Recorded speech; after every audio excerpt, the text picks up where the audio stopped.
Hello, everybody. Welcome back to Passions Podcast, the podcast where we talk about the soap opera passions. I am your regular host, Latara, back with Dr. Eric Vera. Hello. It's so good to always be here. And now, I rarely ever plug anything on the show, but I do want to plug the DJ services of one Chad Harris of Harmony. He is a DJ who is hip, who knows all the current hit songs, including things like and and don't forget because of music rights, there was no songs No at this Valentine's songs, dance. no music. It was so bizarre. It is so, and it's so funny because like throughout the whole thing, they're referencing the music that's being played, and we can't hear anything because of Yeah. rights. Yeah, the songs, there's like a little bit of music here and there. Tabitha at one point, and I really wish I knew what song it was because she Oh, I gets know up what at it one. is. You do? I Okay, wait, know can I what it guess? is. Okay, wait, I'm gonna guess in a second. I'm gonna say this. At one Okay. point in the show, Tabitha gets up with Timmy and is like, "This is my anthem, let's dance." And I was like, what could this possibly be? And I was like, Highway to Hell? Like, what is it? Oh, you want the answer now? Yeah. Okay, so just off the bat, this is a episode that I remember having recorded, and I kept it because of this thing. It made my mom and myself laugh so hard because Tabitha and Timmy are arguing about like doing bad versus good, and she's like, "I'm tired of it. Like, will you just please be quiet?" To which the song changes, but it's not the right song that was originally broadcast. The original song that makes Tabitha go, "Oh, Timmy, it's my theme song," is Brick House. I love it. She's a brick Yep. house. Because Yes. ever since then, anytime I have heard that song and my mom and I are together, my mom will go, "Oye, la canción de Tabitha?"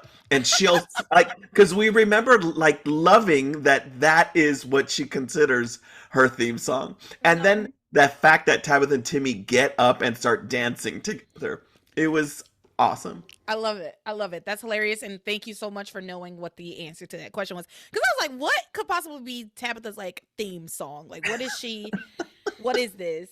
Witchy Woman. You would think it would be some, So no, but it's Brick House. y'all, we are gonna get into these episodes. It was boring this week. We're watching episodes 656 through 660.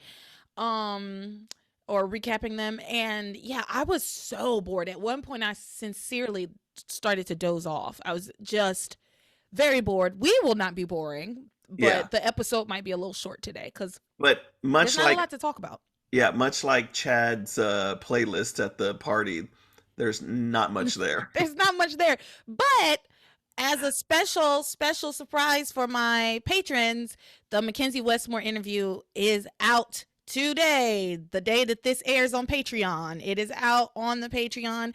If you are a member of the Patreon, you have access to it with your membership. If you are not a member of the Patreon, you should become a member of the Patreon. But if you don't want to do that, you can buy it as a digital download, just as a single piece of media. So I hope you all enjoy that. Yay! Oh, it'll be great. People will love it. Yeah. So speaking of patrons, let's give a quick shout out to all the patrons over on Patreon. Thank you to Moonashe, Marcus, Brelyn, Lisa, Sid, Randall, Hannah, Camelia, Samantha, Jeanette, Eric, Fantasia, Sean S, Larissa, Maria, George Lopez Fitzgerald, Lisa, Jessica Jean, Laura, Karen, Uche, Justin, Paige, Casey, and Garance. Thank you all for becoming patrons. Thank you all for hanging in there with me while I do my thing on this thing. I know what I'm saying. But remember, if you are not a patron yet, you can go over to patreon.com/passionspodcast and sign up for any tier that you find most agreeable. And with that, on with the show, or what little bit of show we can do today. Because it sincerely was just such a slog. It was such a Yeah. slog. And I'm realizing now that we didn't even talk about the order we should talk about all this stuff in, but we can talk about it now. I'll just cut it We out. really could just spin a wheel of options at this point. I mean, we get a little bit of Ethan and Theresa and Gwen at the very beginning of the week, and then we get Yeah. no more of them. Yeah. And then the magic stuff, there's very little of that. So I think maybe we just do those two things here at Okay. the top of the show, get them out of the way, and then get into, or no. Let's do them at the end. That Okay. way, because they'll be faster to get through. And we can take our time on this other stuff, the Ivy and Sheridan and Luis, this Bermuda Triangle bullshit. So let's actually start with Sheridan and Luis. Let's start with Shuis today. That's how nothing this week was. That we're starting Yeah. with Sheridan and Luis, and like, yeah. So Luis, you will remember that last week, Luis jumped into the pool and found Sheridan. Like last week was kind of interesting, right? Like there's some Yeah. cool stuff going on. He actually made contact with Sheridan in the swimming pool, which apparently this week he's like, the pool has great significance for mine and Sheridan's relationship. It does? Since I don't when? remember us ever seeing it. I mean, I bet you I don't remember. Maybe they have. I just don't remember. We've never seen it, but I guess they probably fucked all over this property. So every spot, every nook and cranny is a special spot. Every place experienced some blum blum music. I can promise you. Blum blum. So we pick up this week, and he is having this conversation with Hank about like what happened, having seen Sheridan, engaged with Sheridan, felt her, talked to her. Hank says, your mind's just playing tricks on you. Again, with Hank's very annoying. But he has to play the straight man the whole week. Like I get it. It's like a necessary narrative tool. Yeah. It's just very annoying considering the gates of hell have opened up in this town, and the Bennett's home was swallowed and sucked to hell, and you can't believe that this like thing that happened to both of you happened, right? Because he was there Yeah. when Yeah. the thing happened. He got in the pool, and Luis was disappearing as he was holding on to him. So it does annoy me because he actually experienced the weirdness, but Mhm. he's decided, nope. It's just our minds playing tricks on us. Specifically, you, Luis. Your mind is playing a trick on you. Anyway, meanwhile, over on the island in Bermuda, Diana is, guess what? What's she doing? Sleepwalking. Yeah. That's what she does now. She sleepwalks all the time. And it is very fucking annoying. I'm sorry. Absolutely. Oh, and it's no, because not only do we get sleepwalking, we get sleep talking. We get all of it. And it's like she's always in a trance, and they've given her the charity treatment, and it pisses me off because this woman is a licensed pilot. Shall we not forget? I feel like we haven't talked about Sheridan's accolades enough Yeah. in recent years, really, in this podcast. Also, like in self-defense, right? Like can do some stuff in Yeah, self-defense. Yeah. she can fight. I mean, she can shoot a Yeah. gun. She shot that guy. You know, she knows how to run for her life. No, Yeah. she's a pilot. She can fly a plane. I think she also can fly helicopters.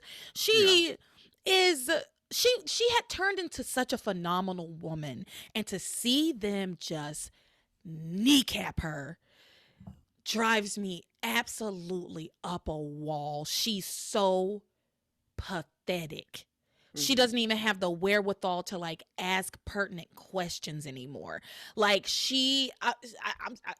I'm going on a tangent, but let's talk about it. So Diana is sleepwalking, right?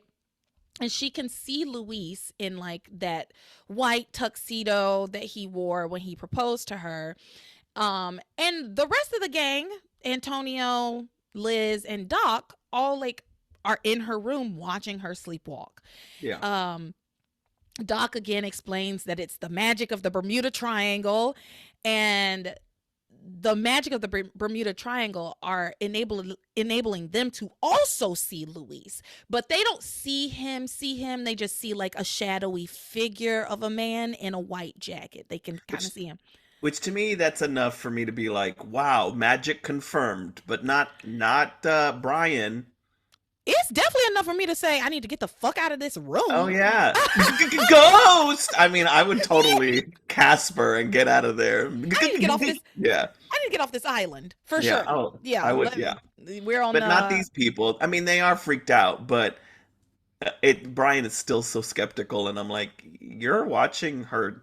Like, she just makes this shit up. Like, Yeah, I yeah, so they're watching, and Brian is like, "Who's that guy think he is barging into Diana's room?" Boy, didn't we just explain this is an apparition? Like, what is wrong with your brain? Why doesn't it work well? he said, Um, I ain't afraid of no ghost. I ain't afraid of no ghosts.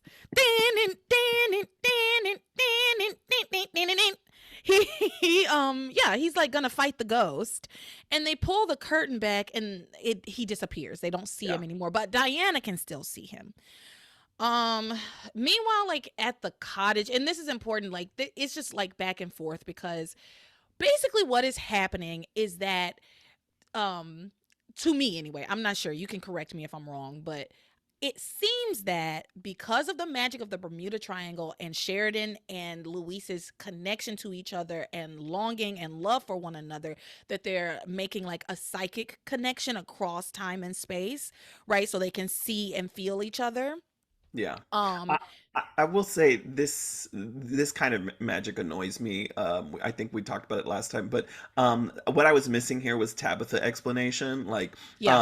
I think they did their best to use Doc to be that person, but it does not work as well. Also am like, I really was hoping that Tabitha would say something along the lines of like, well, first of all, she barely acknowledged that Sheridan's alive when she looked at the list of suspects for Julian's murder.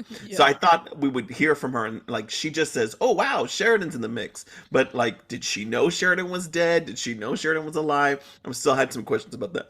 But then the other thing is this is the kind of shit that Tabitha would like love seeing or like I know that her primary focus is to make sure that Charity is destroyed and Miguel and Charity don't get together, but this is also kind of like in her wheelhouse of like I want to make sure Sheridan and Louise suffer, so like this would be something that should be important to her. So I'm just a little disappointed in the writers not being able to like just it's magic. It's very easy for Tabitha to look up at the sky and be like, "Oh, what the fuck? Oh shit, something's going on."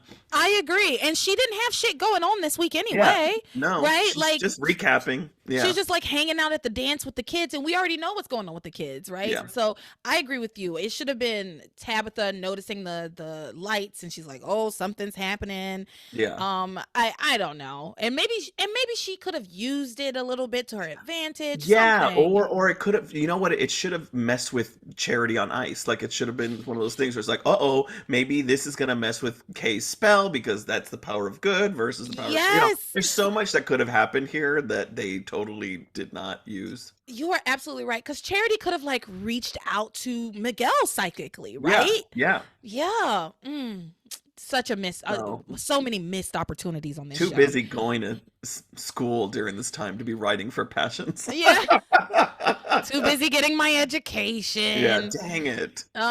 Okay, so Aurora Borealis. Luis disappears to everyone except for Sheridan slash Diana, and then the two of them begin to dance. And so it's important that on the other side of this like Aurora Borealis, Luis is in the cottage, and Sheridan appears to him in the cottage, and they Yeah, dance together in the cottage. yeah. So it's like they're dancing on in Bermuda, and they're dancing in or like Sheridan's I don't know, it's weird. I'm not going to try and explain it. It is too weird because not only that, Luis is like a white suit when he appears to Sheridan. He looks great, but there he is in a different outfit. Same thing with Diana. She's in a different outfit, so maybe they No, she's are. in her little black thing the whole Oh, is she? time. Okay. Yeah, so that's It why I was like confused me. confused. I was still laughing though because Doc says something about Aurora Borealis. He also says, "Oh no, we're gonna experience another meteor shower," which I felt like that was the first time they mentioned the word meteor shower, It and I was was. like, he might as well just be like, "We're properly in a hole in the ozone layer." Like he was just making up all kinds of shit that was trying to explain it.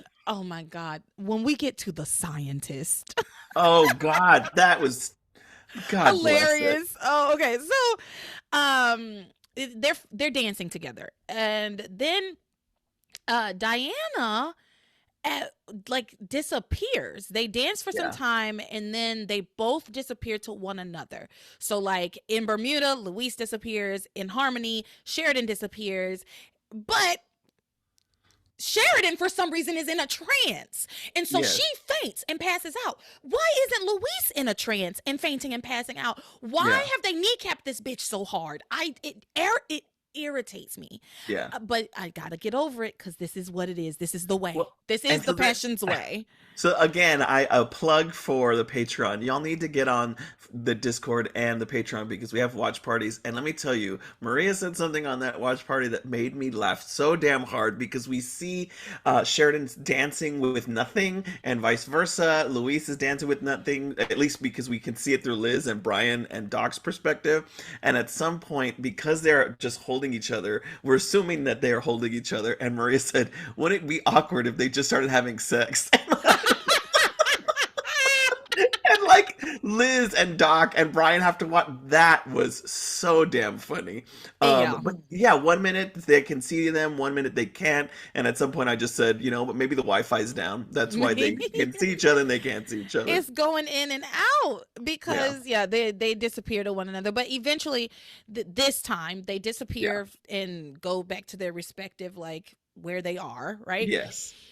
And And that's like when I Sheridan said, thinks, like you said. Sheridan Yeah, faints, Luis is fine. It's just very annoying. She faints immediately. Antonio refuses to believe anything that they have literally just watched. yeah. Well, And they ask Doc to see if he can do anything medically, and he says he can't. To which I say, Doc and Eve went to the same school of medicine. I mean, yeah, I mean, he should at least like checked her pulse, Yeah. right? Like, I mean, when people pass out, you just go, "There's nothing we can do." which we will get to Eve in a little while, because I have some things to say We about did get Doctor of almost the Year everybody sprinkled in. 1999. Yeah, we got almost everybody sprinkled in. I have something to say about Little Miss Doctor of the Year 1999, okay? Because I don't know what, like I said, she is such a bad doctor and and and such a bad friend, but we'll get there. So anyway, uh Antonio says something. He refuses to believe that they've seen what they've seen. Liz tries to Liz constantly through this week is like fighting, grappling with the fact that she has, like, I guess these deep feelings for Brian. Yeah, God knows why. He's broke. Not that you need to have a bunch of money to be like for anybody to love you or anything, but he's like mooching off of her, living off yeah, of her. So anyway, she's like grappling with her feelings for him the whole week, and Doc the entire time is like, yeah, you should let Diana be taken over to like this other realm, that way you'll have a chance with Brian. And like we get that conversation so many times. You know what? I have assumed that Doc's like, and maybe I'll end up with Diana. Yeah, I don't understand Because what what does he his have to gain from this? I mean, besides maybe he thinks he's being a really good friend to Liz. I think a good friend would have been like, "Hey, Brian doesn't like you." yeah, Like, yeah, and also he doesn't treat you well. yeah, But he wants her to be with Brian so bad. I don't get it. But at one point, Liz says to Brian, who's like hovering over Diana's like lifeless looking body, she says, she's in love with someone else. And Brian tries to downplay everything, saying, I'm going to fight for Diana. I'm going to help her make I'm going to fill her memory with memories of me. I'm going to fill her life with new memories with me. Um, and then that's when Diana wakes up. And she says that she was, in fact, with her lover. Because this was like what Liz had said. Like, she yeah, was with her. I think she was with that love that she's been talking about. yeah, And obviously, the love they share transcends time and space. So, yeah. like, what shot do you have? Boat? What? I don't know. I'm sorry. This was something I mentioned on the watch party. Was he was so aggressive about being like, "I'm gonna make new memories with her," that I was like, "Oh, he definitely sounds like he's gonna bang the memories out of Sheridan. I'm gonna bang the memories of her ex lover Yeah. out of her." Yeah. That's That's exactly how what he it was sounded saying it. like. Yeah. This is exactly what it sounded like. I'm gonna love her till she can't remember anything else but my dick. So anyway, Diana wakes up. She says that she was indeed dancing with her lost love, and she is desperate to get back to him. She's like, he's out there somewhere. He's out there. I have to get back to him. And then Antonia's like, but don't you remember him dying? You said he was dead. This guy, like, here's the thing. We just watched her appear and disappear like multiple times. Oh well, Yeah. we haven't done it. Well, he did see that in the water. Yeah. We haven't seen the appear and disappear thing just yet Hmm. in these episodes, but we saw it last week where she was appearing and Yeah. disappearing in the water. And for him to still be holding on so tightly to this one little memory that is could possibly be wrong, especially considering, I think you said this last week, he will only believe that Yeah. one memory of hers. Everything else, when she says that she has a connection to Harmony, when she says that she has a connection to the Crane Mansion, when she says she has a connection to this Yeah. rose bush, whatever, everything else is like, oh, I'm sure, there's 1,000 other wharfs in the U.S. like this. He Oh, accepts only the memories that support his narrative, what yeah, he needs. It's what he needs. yeah, And the dead lover is the narrative that he needs, and everything else is if it doesn't fit into that, then he's not accepting it. yeah. How So convenient. he's like, you said he was dead.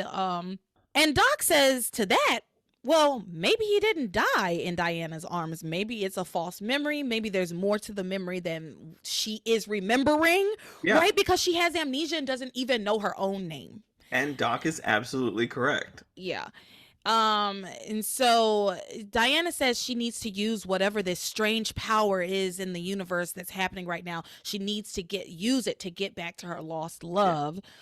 And then Doc makes a good point. He's like, hey, during your meeting, do you remember anything about, like, what was his name? What was your name? Did he call your name at all? And she can't for the life of her remember anything. And I was frustrated when they were together, and she kept just saying, and this happens multiple times, she keeps just saying, like, it doesn't matter. It doesn't matter. When Luis asks her questions like, where have you been? Yeah. She's just like, it doesn't matter. We're together now. Hold me. Just hold me. And this Girl, is tiresome. ask that man Yeah. what your name is. Yeah. Ask that man what, like, outside of what his name is, what is your name, right? Well, and that's the thing, is that we not throughout the week we cannot figure out whether she is sleepwalking, sleep talking, in a trance. She thinks she's dreaming, so she doesn't need this information. But like, that's such a, it's just such a It's cop out. sloppy. It's It was yeah, extremely sloppy because in some areas, and sometimes like the time we're talking about right now, it seems like she's lucid and awake, hmm but we are sincerely in the next note, all of a sudden now she's sleepwalking again. It's yeah, crazy. yeah, She's in a trance. It's yeah, crazy. It's sloppy. It doesn't make any sense. yeah, She's just slipping in and out of lucidness, I guess. yeah. It's very annoying. And it's unnecessary considering Luis isn't slipping in and out of lucidness to be able to connect with her, you No, know? yeah. So He's anyway, fully awake. He doesn't have to deal with any of that. he asks her, like, we need to use some of the memories from your meeting to get clues as to who you may really be. She doesn't have any answers. She says she doesn't remember if he said her name. She doesn't remember asking him for his name. And then she hears him calling to her, saying, where are you, my love? Tell me where you are. Where are you, my love? And she falls back into a trance, I guess, because she's like, I'm here. I'm here. Yeah, And she starts to, quote, sleepwalk again. Fine.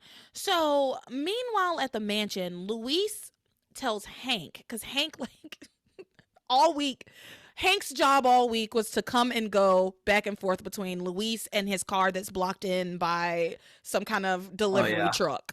so dumb. Right? It's Yeah, like, I'm gonna go check on the car, see if we can leave yet.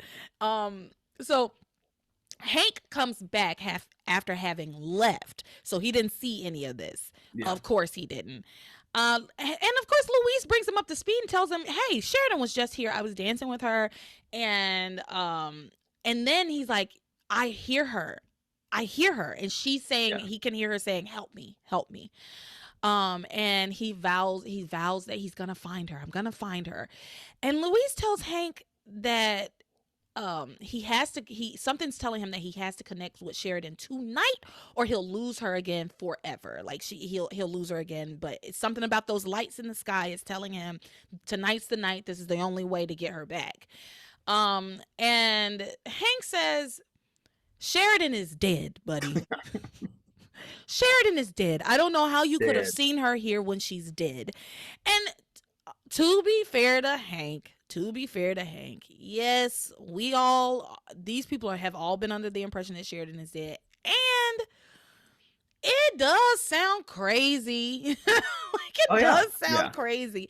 But he experienced it himself in the pool. I feel like had he Yes. not experienced it in the pool, I wouldn't be so annoyed with Hank, with him being so skeptical about this whole thing. But because he experienced it in the pool, I'm just like, come on, man, just give this. What does it hurt? What does Oh, it hurt to humor Luis in this? or the benefit of the doubt. It's like you said, like we all saw the Bennett house get sucked into hell. Like Harmony has a reputation of weird shit happening. Can't we just like benefit of the doubt? Yeah.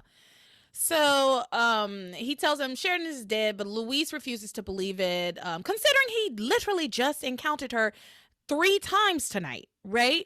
He saw her in the pool. He saw her in the cottage. Oh, we're about to do the 3rd time. This is the 2nd time. So he saw Yeah, her in the pool, and now he's seen her in the cottage. we could basically do Shaggy's song, and I could be Hank going, "It wasn't her, It wasn't her. but I saw But I her in saw her the in the gazebo. Yeah, It it wasn't wasn't her. her. Thought I saw I her in saw the her. swimming pool. It wasn't her." She even got me on camera. No. Yeah, he refuses, Hank refuses to kind of even Yeah. humor his grieving friend in this. He's like, "Honey, buddy, you need to go to the book cafe and hang out with Beth. That's what you need to do." Well, anyway, Hank says the same thing he's been saying. Your mind's playing tricks on you. You just need to take a rest, buddy. But Luis will not go for it, right? And so he says, no, I've got to find her, or someone or something out there is going to take her away from me forever. I can just feel it. Yeah. And then he gets this idea and he says, you know what? The pool and the cottage both have special meanings and memories for Sheridan and I in our relationship. And whatever force is bringing us together will be strongest in a place that has a really special meaning for us, like the gazebo, which I agree with the gazebo and the cottage. The pool, I've never seen this pool. Yeah. So whatever. But Yeah. as we established already, they just be all over the place humping each other. So every place is a special place. Yeah. And so he goes to the gazebo and calls out to Sheridan. Hank goes back to check on his car again, of course. So since Hank is gone, that now Sheridan is going to reappear again. And Yeah. go ahead. I was gonna say, at this point, Hank, just hang out with him. I mean, it feels like he's might as well be Linus with the Great Pumpkin. Like, just hang out with him. Let's see if Sheridan comes back. What do you have to lose? The car's stuck there, but no, that's where he goes. And then, like you said, Sheridan transports back to Harmony.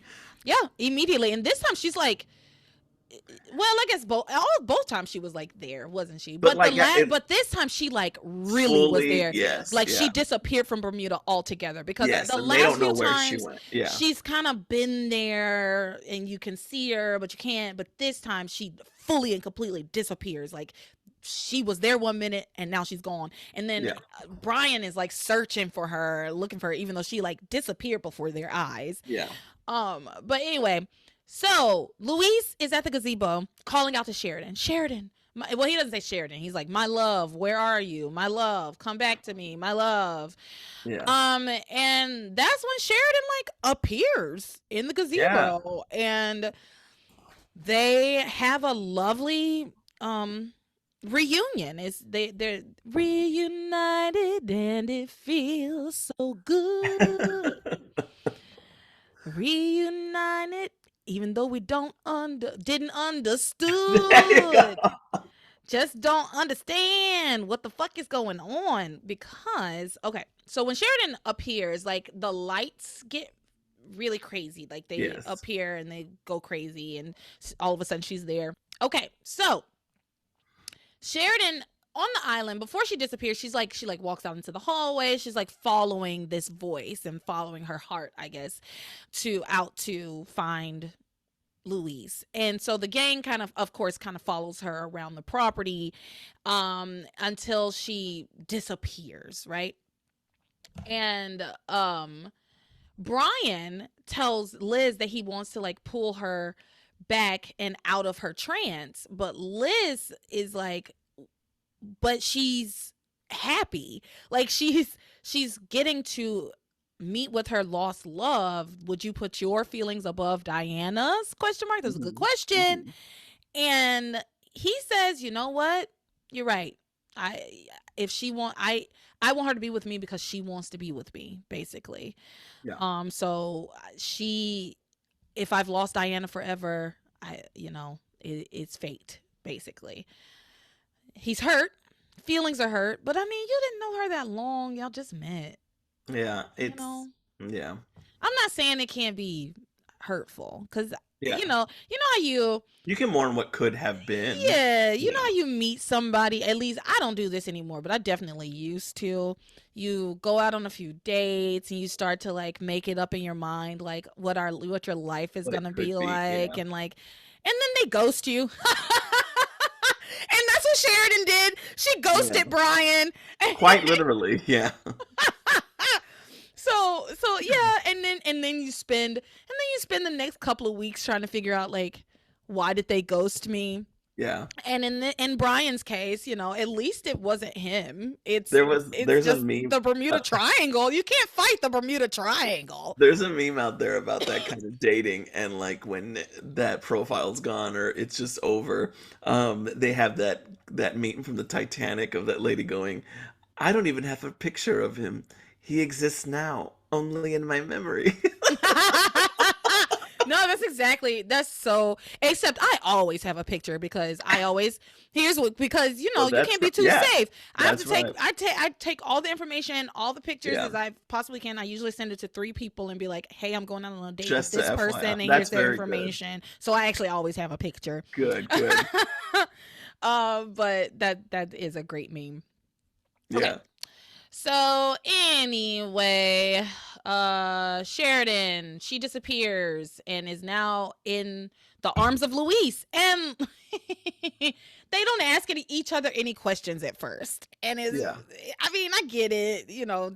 They're embracing. It is what it is. A lot of kissing.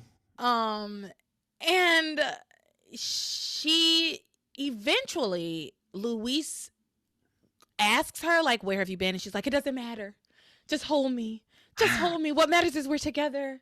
Just hold me." But then he's like, "Something's not right. You seem a Yeah, little off, Sheridan." And yeah, he's like, "Are you yeah, going to transfer something? Like, I would like to take." He wants to take her to the yeah, hospital. He's yeah. like, "Maybe we should take you to the hospital, get you checked out." Yes, yes, do that. She There's two says things. no. Oh, yeah, there's two things that happen here. One, he's like, "I'm never gonna let you go. You're gonna stay with me forever." And he whips out a pair of handcuffs and cuffs Sheridan to himself. And so he's like, "You will never leave me again." But then, little by little, as they're dancing and kind of hanging out, he really can't figure out whether she is sleepwalking or sleep talking to the point where he's like, is this place that she's talking about, because she mentions being in paradise, being in like this beautiful place, and he's like, oh shit, maybe she's dead, maybe she Yeah. is dead, and maybe she is in heaven and she's truly dead. And I was happy to hear this logical train of thought. Yeah, I mean, the description she gives is very annoying. Oh yeah. Cuz he's like, "Where were you?" And she finally is like, "Oh, I can't remember. I just remember it was a place where you felt good and it was a place where people go to forget who they used to be, and it was like the ground was soft beneath my feet. It's a tropical island. Hmm. Hmm. You know, she couldn't have just said it's an island. I was on an Yeah. island, but whatever. I Yeah. know it's for the plot. I get it. It's for Yeah. the plot. So yeah, he what she describes does sound like heaven. I wrote that in my notes as well. And so Luis realizes he does realize that she's in some sort of trance. He does try to kind of pull her out of it. He's like, remember that dance we used to do? And then they do exactly two steps because he's like, I'll show it to you. Let's Yeah. dance. And that instantly triggers her going, I remember everything was wonderful when I was with you. That's it. You It's already gonna be remembered like, that. remember my mom? Remember your brother? Remember like there's so many things. Do you remember? Remember your name. That's the Yeah. part that's killing me, girl. Yeah. Please ask this man your name. You don't even know your own name. Yeah. But again, she's in a trance. She's in a trance. So they're having their reunion, and on the island, Brian says, "You know what? I'm not gonna give up hope. If she can cross over, then she can cross back. She can come back, and even though her connection to him, he says, even though her connection with me isn't as strong as what she had with the other man, it was growing. Our connection was growing, and now I just need to focus on that connection so that I can pull Diana back Yeah. to me. And so he's like, I'm not going to give up on her. I'm not giving up on her. And so he waits there looking up at the sky for Diana to come back. And Liz tries to convince him to give up. Yeah. Not like give up, but like, you know, what happens happens. She's just like, well, first she's like, it's getting a little nippy out here, and she gives him a shirt, because he's shirtless over here, and Yeah, that was hilarious. I did laugh nippy. at that because her saying it's getting a little nippy, and he's got his rock hard nipples That's out. what I laughed at. Yeah, Liz, hilarious. yeah, Liz says, I care for you. I don't want to see you get hurt. But he mentions, he's like, if if she's happy with that other man, then so be it. Which is utter bullshit. That's complete bullshit that he would just accept it. No, he contradicts himself multiple times, Yeah. right? In these episodes where he's like, I'm gonna fight for Diana. Then Liz is like, but and this is when she says, Diana's been in, even if Diana comes back, she's been involved in a once in a lifetime sort of passion that Yeah. transcends time and space. How can you compete with that, basically, right? Which is true. That's Listen, not. listen, I'm telling y'all right now, I am not the kind of woman who could handle this. Like if the person that I was dating, crushing on, dating, whatever, for whatever reason would go into trances and be like, that's my love. Where have you been, my love? Even if it's real, right? Even if they're not like having a mental break and they're like legitimately seeing this Yeah. love of their life and this was their great love, see ya. I'm out. What? Yeah, Count me out. not only that, but there's like magic involved. I mean, at one point, the sky not only goes from Aurora Borealis, but to like full on like fireworks in the sky. Listen, my self-esteem can only take so much, right? You're leaving me for an apparition, Yeah. right? That's not even actually real from what I can tell, right? Luis is like, the sky is celebrating our love. It's just so stupid. Yeah, so if I was Brian, I would have to. Yeah. This would kind of be the last straw for me, like, Yeah. because, like I said, my self esteem can't take it. I need to be with somebody who like loves me, right? Yeah. And I want us to have that sort of love and passion. And if you have that sort of love and passion for someone, and it's like ongoing, whether Yeah. they're available to you or not, it's taking up too much space in your mind and in Yeah. our time together. Yeah. Yeah. So again, if I was Brian, I would not still be trying to get with Diana, but whatever. He's not me because I'm much smarter than he is. Yeah. So anyway, Brian says he's not going to give up. If she can cross over, she can come back. He's waiting for her. Liz tries to convince him to give up, saying this is a once in a lifetime passion that transcends time and space. And Brian says, you know what? I do want Diana to come back to me, but I can't force it. No, of course you can't force it. what, like I said, you can't fight the Bermuda Triangle. He says, I can't force it. I'm just gonna have to leave it up to these unknown forces. And if she does come back, um, because he says if she comes back, I want her to come back because she wants to be with me, and she has feelings for me. Her feelings come first, is what he says. He says her feelings come first. Mine are not important. It's about her. Really? Is it It's about never her? been about her since you've met her. Like Never, not once. his actions say otherwise. Yeah. In general. It's funny that you mentioned that he's like, what I can't that you can't fight the Bermuda Triangle, whereas the other Lopez Fitzgerald will try and fight the Bermuda Triangle. Oh my God. So we'll get there in a little bit. Oh my God. Okay. So he says, if her happiness is with that other man, then I'll have to let her go. But if her happiness is with me, then I'll never let her go again. Yeah. Ominous. So then Doc explains the power of the Bermuda Triangle again. He says the lights are starting to dim and the power is starting to die out, and whatever side of the dimension that she's on, whatever dimension she's in, when the lights go away, is the one she will stay in. Yeah. And I guess we're just gonna take what he says as fact, even though there's no way he could possibly actually know. That's why I mean, we get this idea that he's a conspiracist, aliens, all that shit means something to him. But this is where it would have been more palatable if Tabitha's telling us that this is happening. Yeah. Because then it's fact. It isn't like this man just guessing. Because he really is just a man going like, he doesn't even say, I've read it. At least Ross whips out his Palm Pilot, looks up shit on the internet. This man's just making educated guesses. Yeah. Yeah. Based on his own personal feelings about the Bermuda Triangle. He watches X-Files. I don't know what his personal feelings about the island. Yeah. So the lights do start to fade, but then they start to explode again, and they're going crazy. And I think you just said this line where Louise says to Diane, or says to Sheridan, we're together again and we will be together forever. The lights are a celebration of our everlasting love. And then she immediately starts to disappear. Yeah. Oh no. So sad. I know, it's so sad, but I'm cracking up. Oh, it's so funny. Oh, show's so dumb. Well, if the trees can pick sides between good and evil on this show, the sky can be like, you know what? These two are about to bang. Let's celebrate. Yeah, and then say, April Fools, joke's on you, bitches. No, we're good. And so, let's see what happens after the lights explode.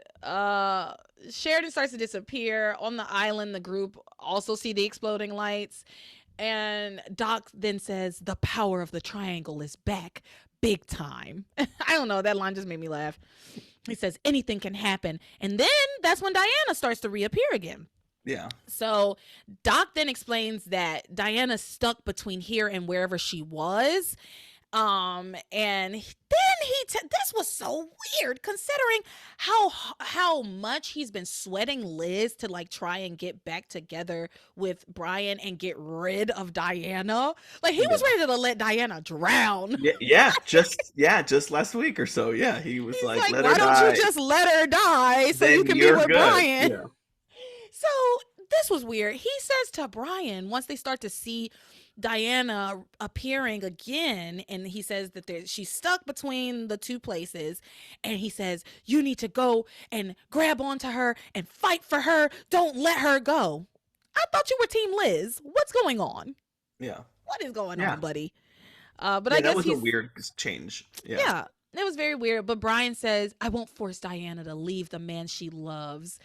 And then Liz is like, you love Diana enough to let her go?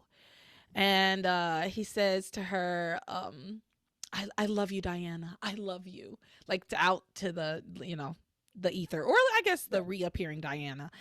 And so on the other side, as Sheridan is disappearing, Luis starts to flip out. He starts panicking, right? And Sheridan finally, which again, is she in a trance or not?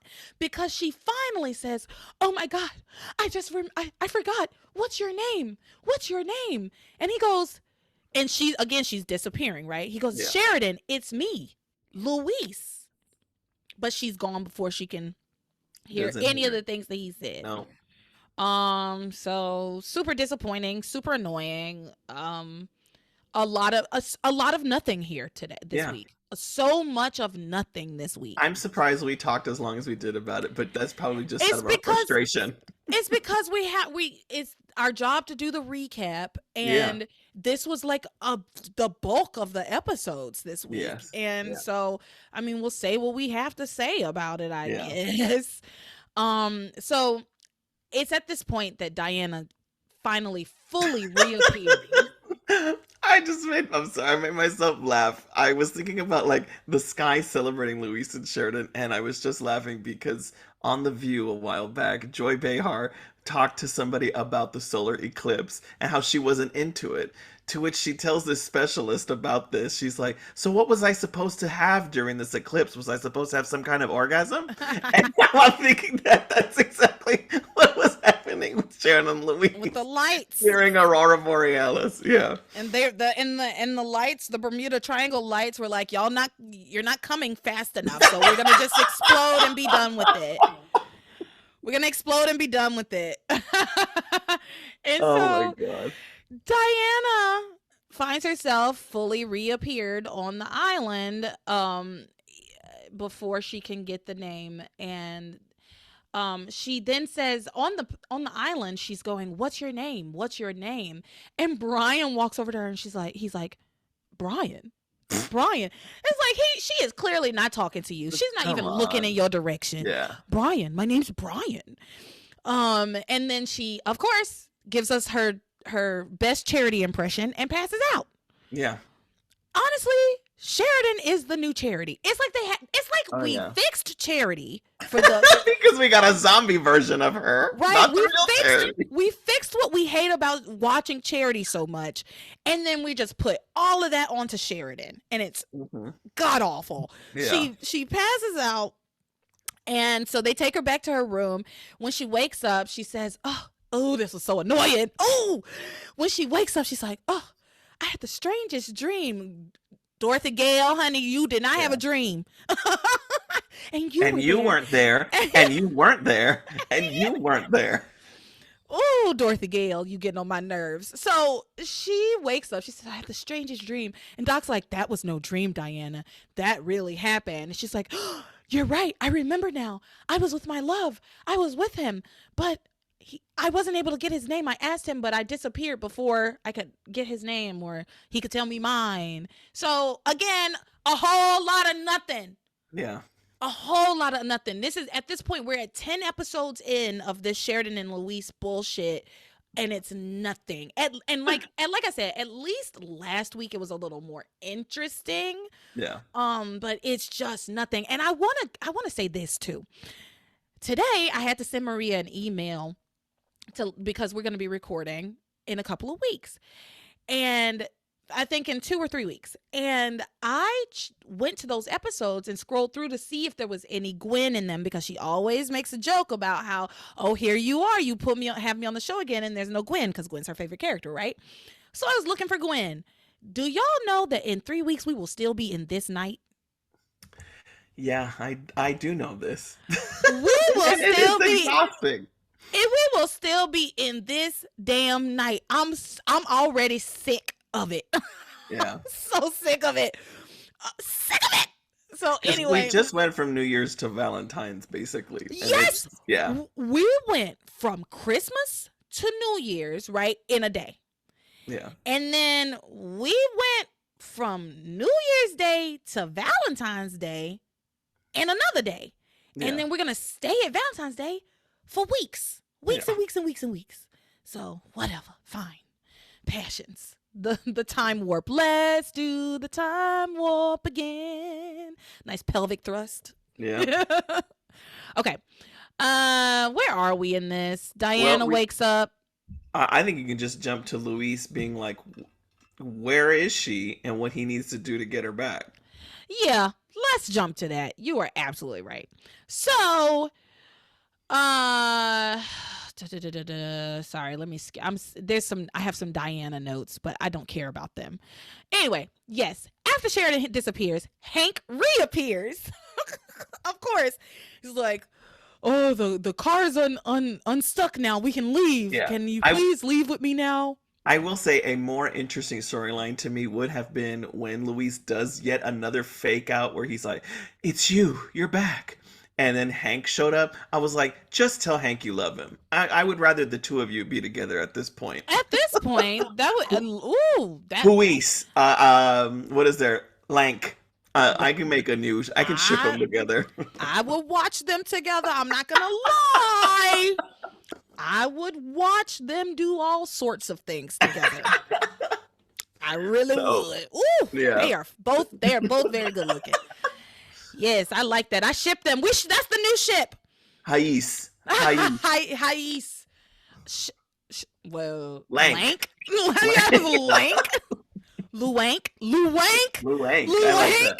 That sounds southern. Luank. Okay, so Hank reappears. He's like, "Let's go. Let's get the fuck out of here now." And Luis explains that Sheridan was there, and he has to I have to find a way to bring her back. I have to. And he's like, "I have an idea. I know how to bring her back." And then they go to the Harmony Observatory. Okay, Harmony's got an observatory. It's right next to the lobster shack.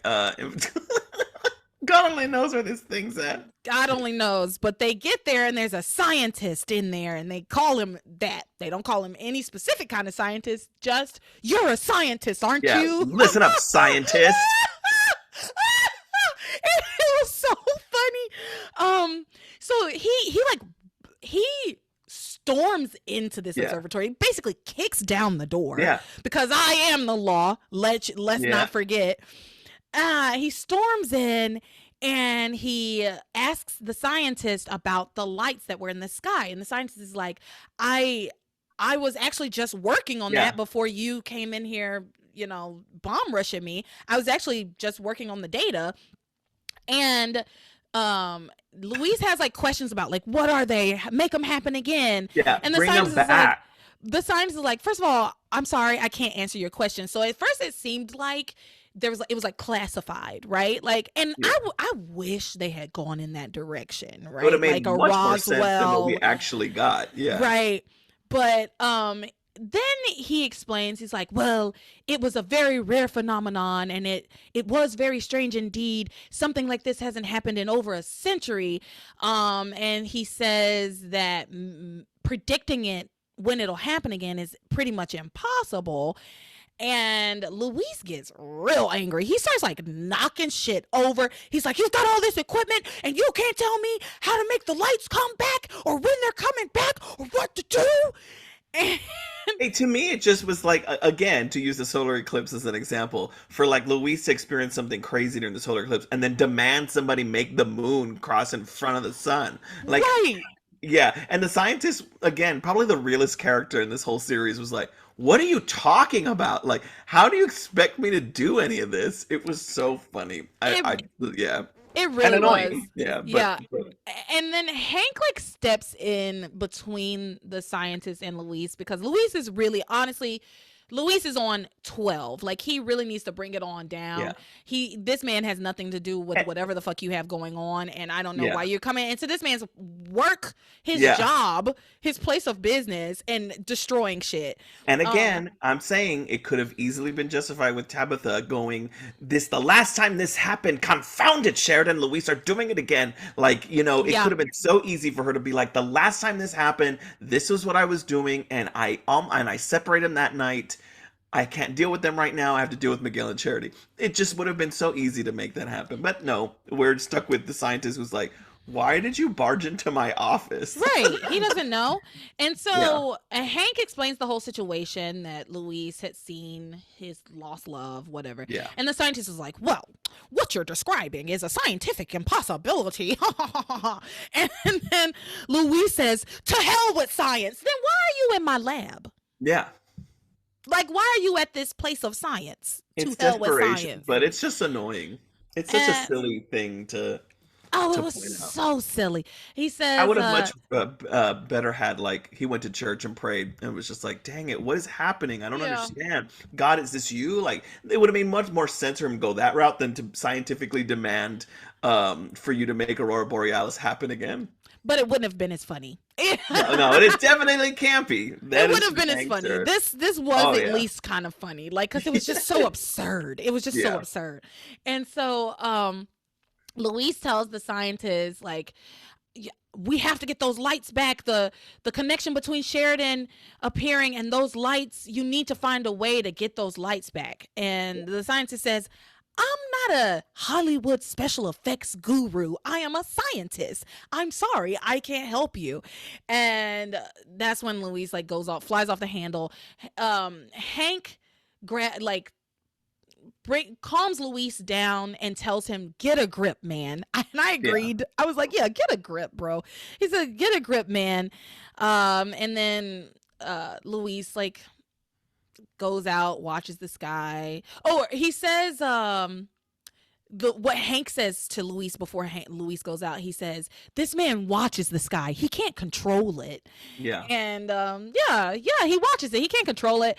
And he says, I'm sorry you're hurting over Sheridan, but she is gone and nothing could ever bring her back. But Luis maintains that Sheridan was in his arms and she was real. And then he storms out and he looks up to the sky and implores the heavens, where are you, my love? Where are you? And that's it this week. We did it for that. I agree. I can't believe we talked for like an hour about I'm that. shocked that we did. I'm kind of annoyed that we talked Yeah, for so I'm long about it. shocked that we did.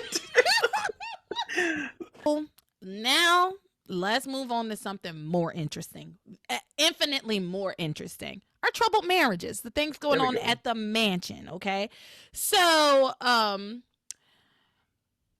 first of all, well, we're not at the mansion yet. We start at the Bennett home where David shows up to give pictures of John when he was growing up. He gave some pictures to Grace. And Eve makes a really good like Very good point. observation Yeah. once he gives her the pictures. Eve's like, I thought you said that all of your belongings were lost in a boating accident. Isn't that what you said? And he's like, oh, yeah, around the time that Grace disappeared, but these are from later. So, I mean, they get Yeah. around it. Yeah. I did appreciate that came up. Just to poke some holes because we need, and I'm happy that Eve is still out there doing this because that's what a friend should do. And, well, I mean, We'll the see. minimum of I'm asking of Eve to do. Yeah. Yeah. Okay, so Grace is looking at the pictures and they're like, oh, how cute. Look at how cute my firstborn son was. Oh, good.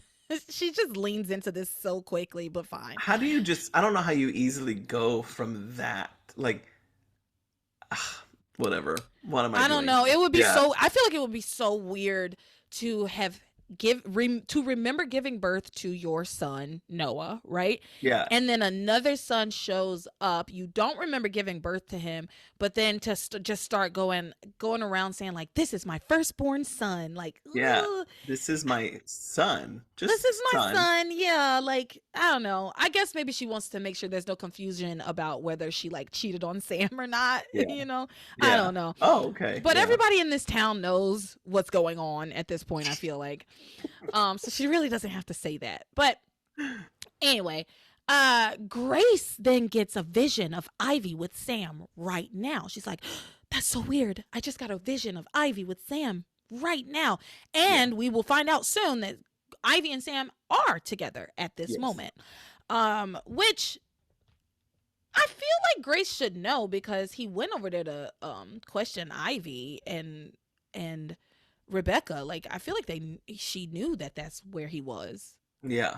Did I or maybe I'm wrong, Hey, maybe I'm mixing some things up. Yeah, I don't know. It's easy to do, but she gets a vision and she's like, I don't understand, why would I be having this vision?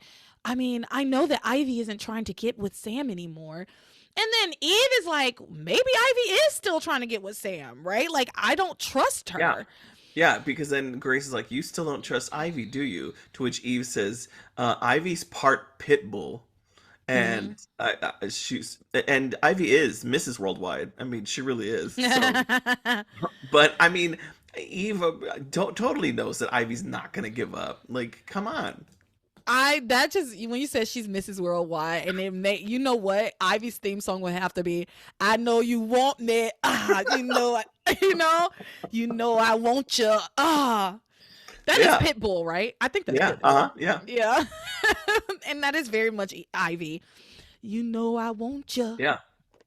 Anyway, so And that's what Eve says. She's like, I know you want to see the best in everyone, but some people don't deserve it.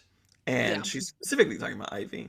yeah, But she's not wrong. Again, she keeps saying about how she's having a premonition. Premonitions mean to see the future, but yeah, she's having correctly. They keep interchanging them. She's having a vision of what's happening at that moment, which yeah, is that Ivy and Sam are together because Ivy's having a lot of pain issues yeah, because of her lightning strike fall injury. yeah. So over at the mansion, I Sam is comforting Ivy because she is in horrible pain, and he refuses to give her more pills. This is a very important thing, I guess, that Ivy has been over medicating. Okay, Yeah, so she's in so much pain, just writhing in pain, that Sam calls for a doctor of the year 1999, Eve Russell. yeah. And so Eve gets the phone call while she's with Grace and is astonished to hear that Sam is, in fact, with Ivy right now. And so David's like, "Oh, I'll drive you to the mansion." And Grace is like, "I'm coming with you." So they all three of them go over to the mansion. When they go there, they go up to Ivy's room. They're in Ivy's bedroom, and Sam explains to the group what's going on, that Ivy's in pain.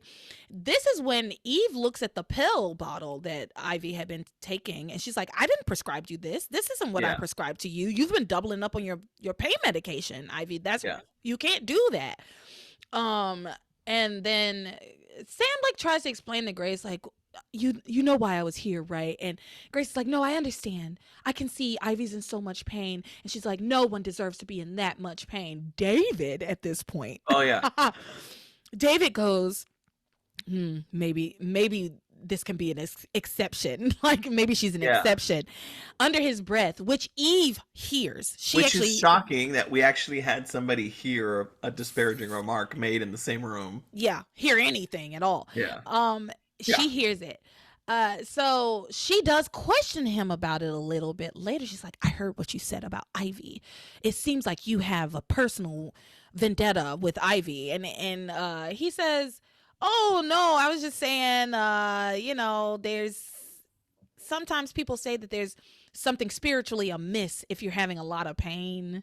I yeah. don't. He's like, "I don't know Ivy as far as I can throw her. Like, Yeah, I'm I don't know impressed that this you lady." got that because I didn't get that note. But way to go. Yeah, it wasn't important. I mean, I guess Yeah, it's the way he I'm just got out happy of that it. Eve. At least they're showing us that Eve's like alert. I guess. Yeah. Yeah. Yeah, she's always more alert than her patients because she's keeping them sedated, right? So she stays alert. She keeps other people as sedated as possible so that she Yeah. can seem very alert at all times, Yeah. right?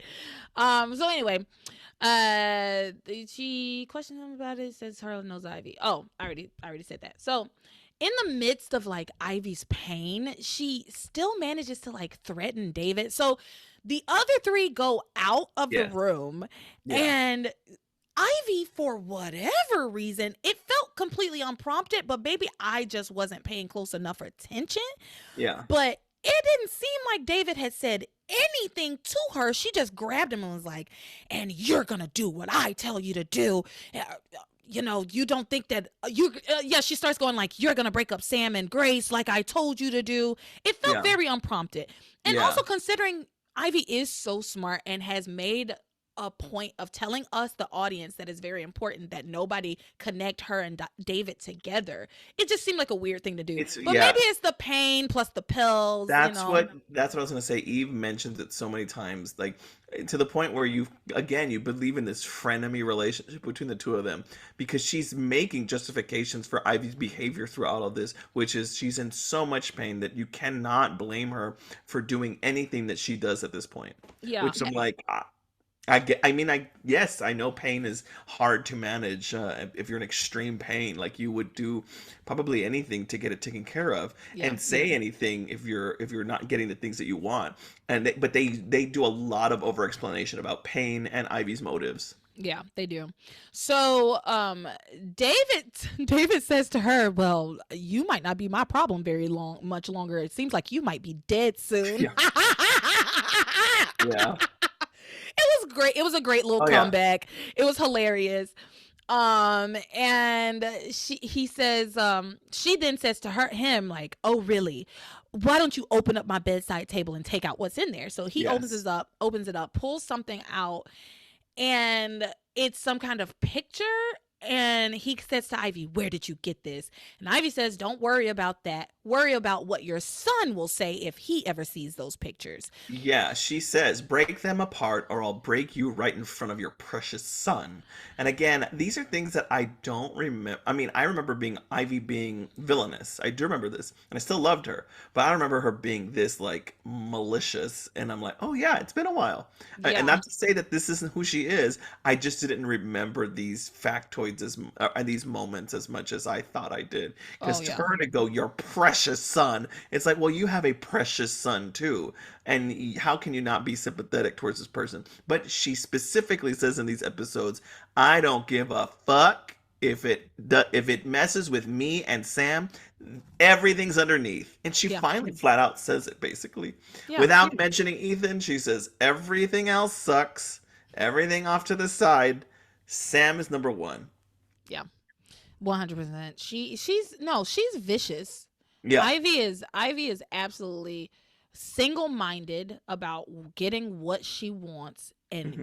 putting and through whatever means necessary. And she says as much during her little conversation with David, where she says, "One thing I learned from the Cranes, and I learned very well, is that the means do justify the ends."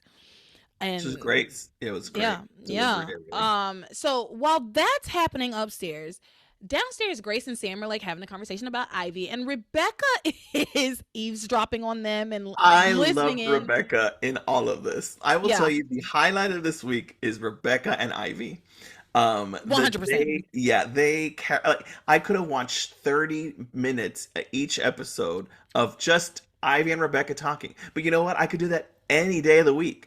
But yes, when as soon as I heard Rebecca's little theme music, like scandalous music where she's walking in, I'm like, oh shit, here we go. Good. Come on, give me some juice because Yeah, we so desperately needed it. And what does she do? She's eavesdropping on Sam and Grace.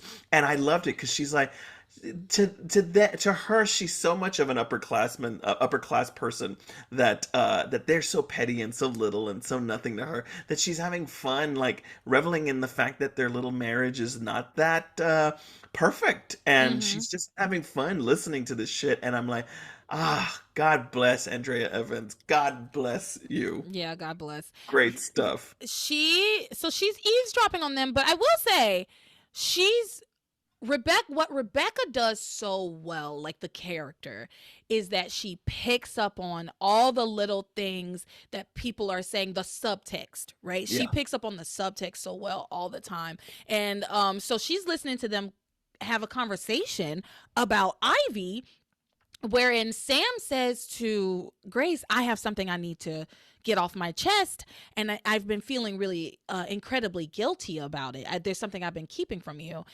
And then he says, "I feel really guilty about Ivy's injuries. I feel like I'm at fault for her injuries because she got hurt helping me."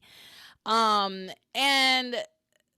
the Grace, of course, absolves him of that, which he shouldn't feel guilty about it. Yeah. She did that on her own, right? Yeah. Um, but Rebecca hears it and like starts to walk away, and they hear her, and Sam's like, "Rebecca, Well, Rebecca." yeah, so there's two things. First of all, on my notes, I put, "Oh my God, Rebecca's on the scene." I was so grateful. And then she's like, "I wonder if Ivy is using her pain to get Sam back." And so she's doing that, but she had like a cup of coffee or a cup of tea, and Mm-hmm. so she drops it, and that's how they realized that she was eavesdropping. To which she says she was just passing through, but Sam's like, "No, what else is happening here?" He goes, "Anyway, by the way, since you're here, I need to question you anyway because I got sidetracked by Ivy." Right. Yeah, he takes the opportunity to question her about Julian's murder. And Oh, oh, go this ahead. is what. Oh God. Okay, because this has to be said. This is what Rebecca says when this happens. So I'm sorry. God bless everybody's name is coming in mind. Grace and Sam are getting back to like, you know what? No matter what happens, we love each other. Blah blah blah blah blah. So Rebecca's hearing all that. She's like, ugh. She's like, okay. Two things happen. One, she again recognizes that she thinks Ivy's using her pain. She goes, my God, it wouldn't put it past her if Ivy wore metallic undies, hoping to get zapped for Sam. So she says that one thing. Then it is that around that time where they get lovey-dovey and she's like, ugh, all this love stuff is a little too icky for me. And so she's trying to walk away, and that's when she drops the glass or the cup of coffee or the cup of tea, and they hear her. Snaps for you. Thank you for that recap. Oh, because I'm sorry, the metallic undies thing, that's such a Rebecca thing to be like, oh yeah, you're so, like she knows Ivy. Yeah. They both know each other so well. Yeah, and that's hilarious. And like I said before, I was bored this week, and That's what I'm saying. while It Rebecca was was exciting, by this point in the week, I was zoned out. Oh, we were drudge. No, it was a drudge to get to anything that was like clear. Like we were trying Yeah, to we're keep this trying week to alive. I trying to totally get it. revive it. So that's what I'm saying. When Rebecca showed up, I was like, okay, yes, gimme, gimme, gimme. Gimme, gimme, gimme. Okay. So yes, he questions her about Julian's murder. He says, these are his questions. Do you have a gun, and did you have it with you the night that Julian was murdered? She says, a gun? I don't even know where you would even find something like that. I don't even know what button to push to make it go off. And she starts to turn on the waterworks, right? She's like, and I mean, my Pookie, I loved him and I miss him so much. Oh my God, my Pookie. And so Grace embraces her and hugs her. And she says to Sam, maybe this can wait. Like, she clearly is upset. Maybe this can wait. And so Sam agrees to put the questioning off. Of course, Rebecca is faking it, right? Yeah. So she thinks she's gotten away scot-free. She starts to walk away, and her gun falls out of her dress like it fell out of her pussy. Oh, it was so funny. Oh, her gun falls to the floor out of her dress. Sam picks it up with like something. I don't think he grabs it with his hands. Yeah. Right? Yeah. Yeah, he's like, if I went, I mean, like, I'm a gentleman, I'm a professional, like, I would imagine you have a holster up there somewhere. And he does find out that, yes, Rebecca does have a gun. He opens up the gun and sees that a bullet is missing. So, like, there's a lot that happens here to which Rebecca has to fess up on a lot. And it's so, we'll get through this fast. She basically is like, yes, I have a gun. Do you know how much wealth I have? I can't be walking around without one, but I didn't want to implicate myself. So I lied to you because then I thought I would get in trouble. Like, go for it. Yeah. Well, first she says, I lied about the gun because I don't actually have the A license for to it, carry, right? yeah. So she says, I lied about it because I don't have a license. I didn't want to get in trouble. And then she says she actually forgot about the gun. I forgot it was there. I carried it everywhere. I just forgot it was there. It's like, which one is it? Did you lie because you don't have the license, or did you forget it? It's neither, because you're lying. Besides Tabitha, Rebecca looks the most guilty right now. Like Yeah. at this point, a gun. You lied to the chief of police. A gun falls out of your hoo-ha, like there with a missing bullet. To which she has to say, she was like, "Well, I had to shoot a rat." So you think she's mentioning Julian, but she says she saw a rat on the Crane property. That doesn't make any sense too, because Sam's right away is like, don't they have pest control? Like, how would they not take care of that issue? And she's like, well, that's where the bullet went. Yeah, she says so. Oh, and you must be good to be able to shoot a rat. So Yeah. like, yeah. That's so he says to her, you lied about this. What else are you lying about? And he asks her, there's a bullet missing. Did you shoot? He asks her flat out, did you shoot Julian? And she says, no, I shot a rat who deserved to die. And he's like, could that rat be named Julian Crane? And she's like, no, like a real rat, right? And then he's like, yeah, you must be a pretty good shot to be able to shoot a moving rat in a dark hallway, and she says, well, I'm the best shot at the club, you can ask anybody. To which Sam just accepts this, which of course there's no hard evidence, right? So he tells her not to leave town, and this is when she decides to go upstairs and bother Ivy, because she feels like Ivy put Sam onto her, or made Sam more suspicious of her, right? And this she annoyed feels me. like Ivy sicked Sam onto her, right? This annoyed me. It annoyed me in that, like, I actually didn't do that, but we needed to get the two of them together. Yeah.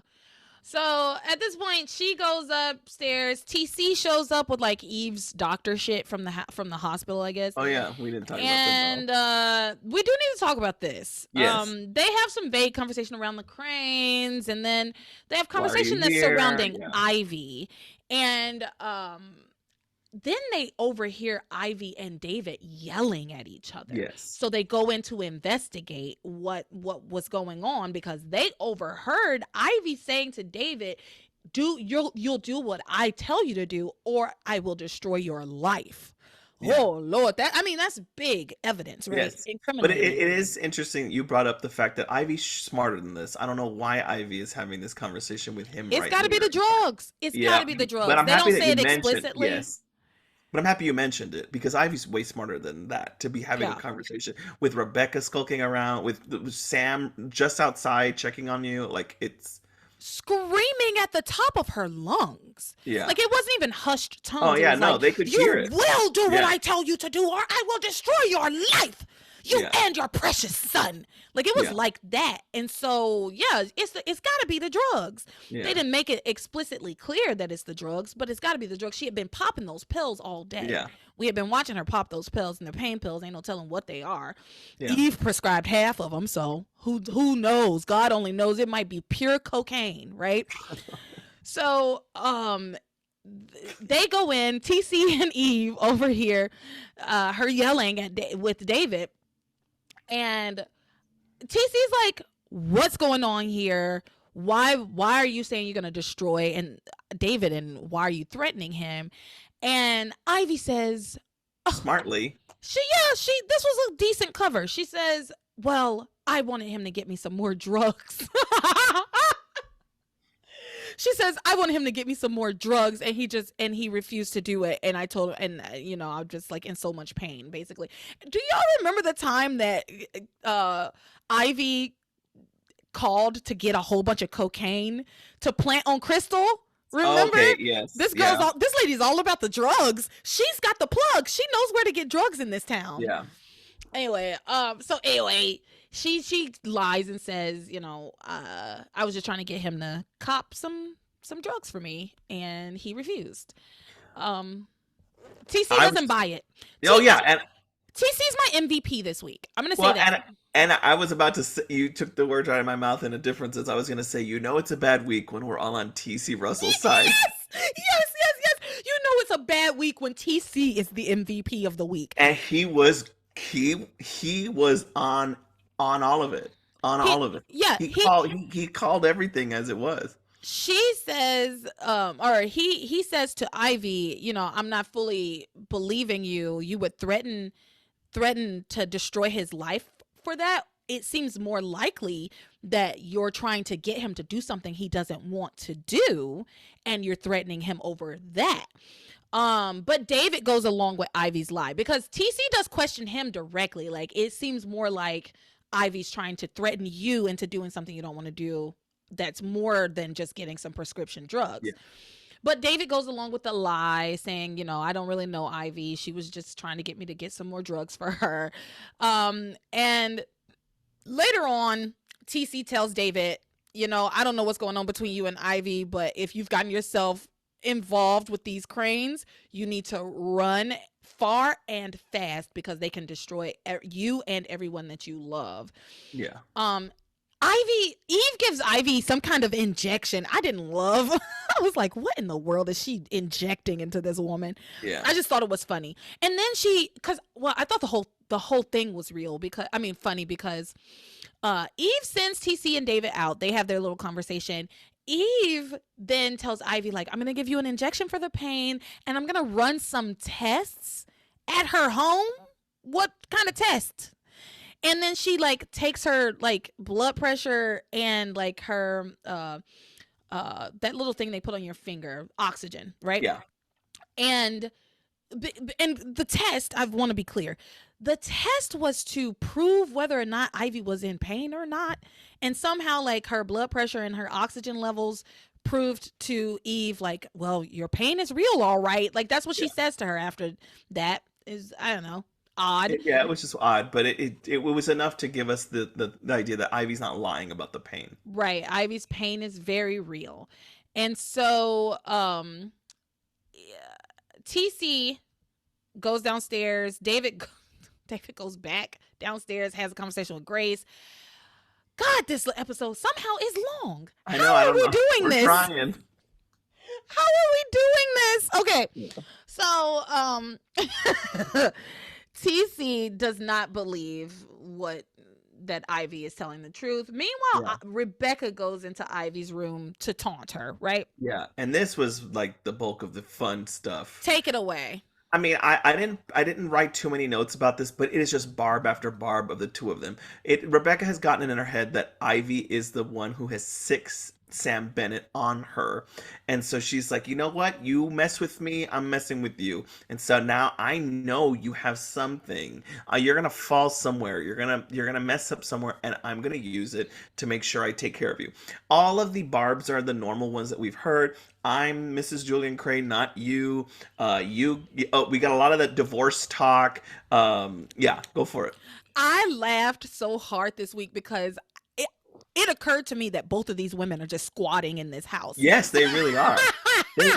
Yeah, because let us not forget that Julian was fully prepared to marry Rebecca, and they were on the process of getting Ivy out. I mean, it was the point where Ivy had just been electrocuted and fell and messed up her, her spine or whatever, and now she's in that wheelchair where she had to drive her wheelchair into the house that Rebecca had newly decorated, redecorated. So that was what was happening. But again, all of that's null and void. Theresa is the true Mrs. Julian Crane, and the two of them are squatters. Yeah, they're squatters, and they're gonna assert their squatters' rights. So, but we forgot to say that Rebecca also overheard Ivy yelling at David. Because Ivy does it 2 times, yelling at David, "You're gonna."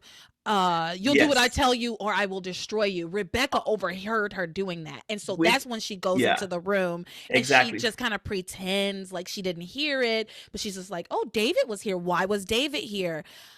So. And the two of them just keep going back and forth about like who is the rightful Mrs. Crane for a little bit. But then they start really focusing more on like about Ivy, Grace, David, Sam, that whole storyline. And Rebecca really just sits there. At some point, again, Rebecca tries to aggravate Ivy. At some point, she plops herself on her bed to make Ivy feel some pain. But it is just and again, it's too much to recap, but that was the bulk of the fun stuff. Anytime you're going to get Rebecca versus Ivy, you're going to have some fun. Rebecca says to Ivy at one point, Ivy, I'm going to make your life a living hell. So that's what this conversation is, okay? She says it. There's a declaration of all-out war at this point. Right? Yeah, and Rebecca's like, I'm going to get you back because you sicked Sam Bennett on me. And she said, I'm not going to rest until there is no more poison ivy. Rebecca does bring up David, asks Ivy why David was in her room with her. She's like, why you don't know him? Why is he in your room with you by yourself? Ivy says that I hired him. I hired him to take some pictures of the mansion and the grounds as a gift to you since you're going to be out on your ass. It'll be the last little thing you will be able to cling to. It was actually one of her worst lies. Yes, for real, because Ivy right away Rebecca's like, I don't buy that. She's like, that's not. She goes, I'll give the devil her due. You have been up to some good stuff. She's like, but nah, this is not any one of those things. Yeah. So she tells Ivy, I'm going to make your life a living hell. I just need a little more time to get all my ducks in a row. And I'm going to inject a solid dose of chaos into your life. Yeah. And later on, when Rebecca's by herself, going over all the things, putting all the pieces together, she puts it all together. She figures I out exactly what Ivy's scheme It is. was masterful in the way the acting and the monologue was written. Basically, Rebecca Hotchkiss Passions podcasts this thing for us, and she summarizes what she thinks Ivy and David's connection is, and Hmm. she does it. It's a very well written monologue of her going, "It makes no sense that this guy shows up out of nowhere, and Ivy knows full well that she can't get Sam away from Grace. It would have to be something that happened between Grace and something else, and she just does it masterfully. And she finally deduces Ivy has hired David to break up Sam and Grace, and she is absolutely 100% correct. And God only knows what she will do with this information. She's just gonna have it in her back pocket for a while, I think. Yeah. She figures it all out. I loved it. I love it It anytime was somebody very figures good. something out, right? Yeah, Because so often all of the characters are walking around with just some of the information. So hmm it was fun to see somebody in these episodes figure something out. yeah, Um, so let's talk about what's going on with the rest of the gang, TC and Eve and Sam yeah, and Grace. So TC tries to tell the rest of these people, Eve, Sam, and Grace, like Ivy's up to something. yeah. Like I don't know what it is, but there's something fishy going on between her and David. And again, TC's absolutely 100% correct. Like, look at all the signs that are staring you right in the face. He's absolutely right. And Sam defends Ivy down. Yeah. He's like, look at how much pain she's in. How could she possibly be able to do anything? She can barely sit up. She doesn't have the wherewithal right now to be able to be scheming and plotting. And Grace agrees, and more importantly, Eve agrees. And again, yeah, Even though Eve overheard David say that really weird, sketchy thing about Ivy. And she knows for a fact that Ivy is no stranger to blackmailing people to try to get Sam, right? Because it happened to her. And I yeah, wonder if it is still happening to her, right? I'm still in that little area. yeah. Because it seems like the way she kept going to bat for Ivy was And odd to this is me. not her first time doing this. She does this a lot. She justifies Ivy's behavior a lot. And this whole week, she's just like, you cannot imagine the amount of pain she's in. And Yep. that kind of pain makes you do stuff. Again, it's hard because you're like, yeah, maybe a doctor would say that. But it's like, you also know who you're dealing with. Like, you're dealing with Ivy Crane. You know that she's willing to blow up your life immediately, but you're still gonna go to bat for her and be like, nah, Yeah. she's okay. She's just hurting. They talk the Grace and Sam are like, yeah, Ivy's backed off. She's trying to do the right thing. TC continues. Like he will not let up. He's trying Mhm. his damnedest to convince his wife and his best friends that they should listen to him.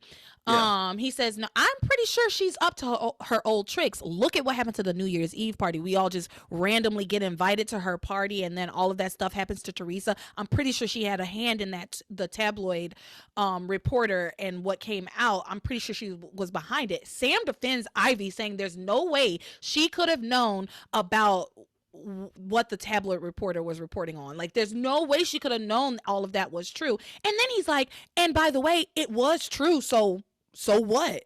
Like Yeah. Theresa really was pregnant with Julian's baby. TC is shook and shocked that Sam is continuing to defend Ivy and won't listen to reason. Like the fact that he doesn't see how Ivy could possibly have had a hand in Teresa's fucking downfall is crazy to me. But he is an idiot. Yeah. So Especially after Ivy has been like adamant about how much she hates Teresa. And like he's been the one to have, I mean, they just had this conversation last week. They were like, no, you don't know Teresa like I do. She's a good kid. And she's like, nope, nope, no, she's not.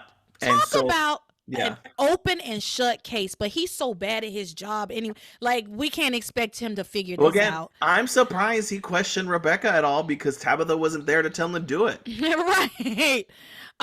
So TC is shocked. He says, I don't know what's going on with you, buddy, but you need to not fall for Ivy's act. Whatever it is, Again. I don't want you to fall for it. She has not changed. He says basically, he actually says Ivy is a monster. And Grace again is backing Sam up, saying,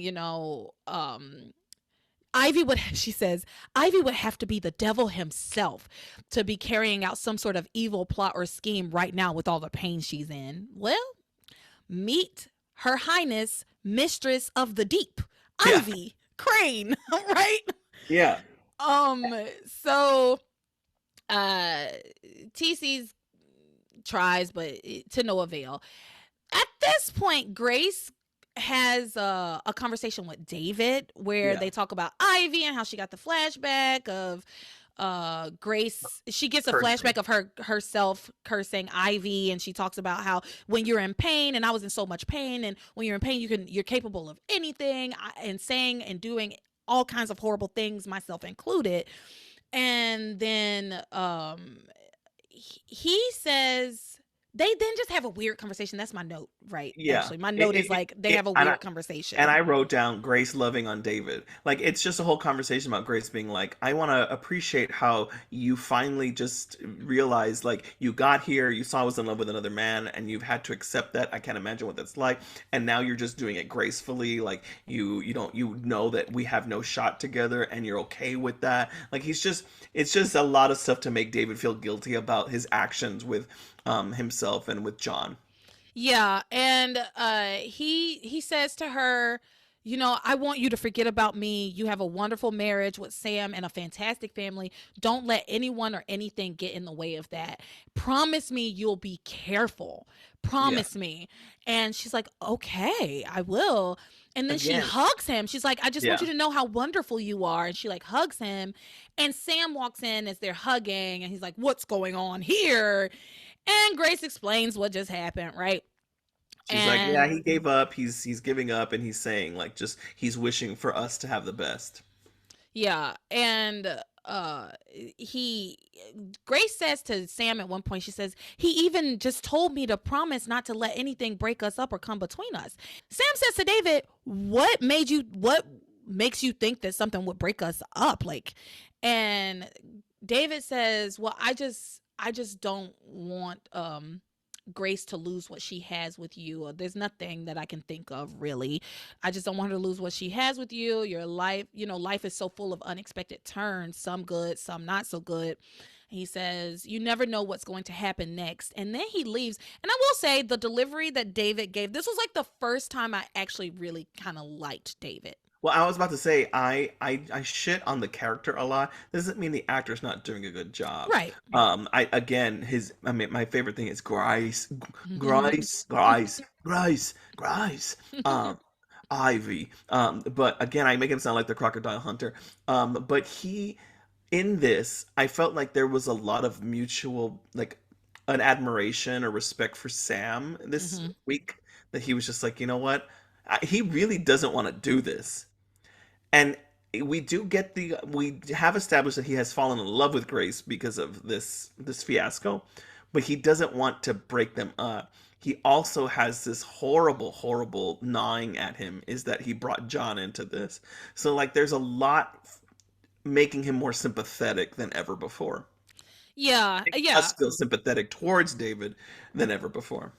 And he goes back up to Ivy's room again Yeah. and tells her, you're never going to be able to break up Sam and Grace. Their marriage is very strong. And she says, the same old, same old. If you don't do what I tell you, I'll destroy you, right? So they have that same old conversation back and forth. You're evil, Ivy. Who cares? As long as we both get what we want in the end, and nobody has to know. And when he calls her evil, she says to him, you're not some innocent bystander, David. You're just as guilty as I am. And he's to which he retorts, but you're blackmailing me. And she's like, and you're still doing it. Yeah. I agree with Ivy. Yeah, and again, we don't know what he did, but just to reemphasize, Ivy did give him a photo and was like, "I'm gonna show that. Like, what would your precious son do if he saw this photo?" So I don't know what it is. Again, we've talked about how we might not know ever what this is, but there is something that Ivy has on him. We just don't know what it is. All right, so that's it for the troubled marriages. You have anything to add to that? No, not at Mm-mm. all.